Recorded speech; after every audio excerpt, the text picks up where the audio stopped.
এই ঘটনাটি পরে চোখে পানি চলে আসলো। প্রতিটি নারীর এই ঘটনাটি শোনা উচিত। হযরত ফাতিমা রাদিয়াল্লাহু তাআলা আনহার ইন্তেকালের পর তার লাশের খাটিয়া বহন করার মানুষ মাত্র তিনজন, হযরত আলী রাদিয়াল্লাহু তাআলা আনহু এবং শিশু হাসান ও হুসেন রাদিয়াল্লাহু তাআলা আনহু। হযরত আলী ভাবছিলেন যে খাটিয়া বহন করার জন্য মানুষ আরো একজন প্রয়োজন, তবে চার কোনায় চারজনের কাঁধে নিতে পারবেন। এমন সময় হযরত আবু যর গিফারি রাদিয়াল্লাহু তাআলা আনহু এলেন ও খাটিয়া এক কোণা বহন করলেন। হযরত আলী প্রশ্ন করলেন, আমি তো কাউকে জানাইনি, আপনি জানলেন কিভাবে?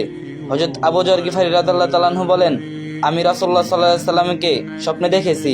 তিনি বললেন, হে আবু যর, আমার ফাতিমার লাশ বহন করার লোকের অভাব, তুমি গিয়ে একটু ধরো।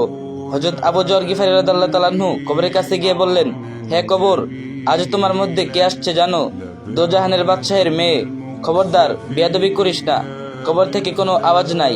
হে কবর, তোমার মধ্যে আজকে কাকে রাখছি জানো? হযরত আলীর স্ত্রী হাসান ও হুসাইনের মা। খবরদার কবর, বেয়াদবি করিস না। এবারও কবর নিশ্চুপ। এবার আবু যর জোরে আওয়াজ দিয়ে বলল, হে কবর, তোমার ভিতরে কারে রাখতেছি জানো?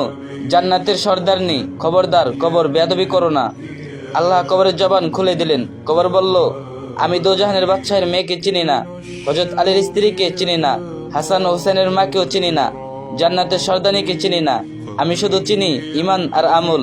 আমল যদি ভালো হয় তাহলে আমি কবর তাকে জান্নাতের বিছানা বিছিয়ে দেব, আর যদি আমল খারাপ হয় তাহলে আমি কবর দুদিক থেকে এমন জোরে চাপ দিব যে হাড় মাংস মিশে একত্রিত হয়ে যাবে। একটু চিন্তা করে দেখুন, যদি নবী সাল্লাল্লাহু আলাইহি সাল্লামের আদর মেয়ে, যাকে জান্নাতের সর্দারনি বলা হয়েছে, তার জন্য যদি কবর এমন হয়, তাহলে আমরা কিসের আশায়, কি চিন্তা করে আল্লাহর হুকুম থেকে এত গাফেল, ভুলে আছি। আল্লাহ আমাদের ঈমান ও নেক আমল নিয়ে কবরে যাবার তৌফিক দান করুন, সুম্মা আমিন।